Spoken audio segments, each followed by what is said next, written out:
歡迎嚟到連結呢個頻道，我係張師奶，師奶說，分享我所想。上次張師奶講到，每次嘅回頭望，只係希望自己可以做得好一啲。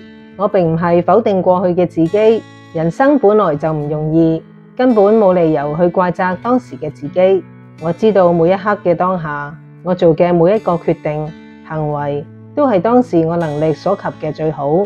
人生經過歷練就會成長，會知道點樣放開，知道點樣包容，知道點樣設身處地，知道點樣唔去依靠別人改變。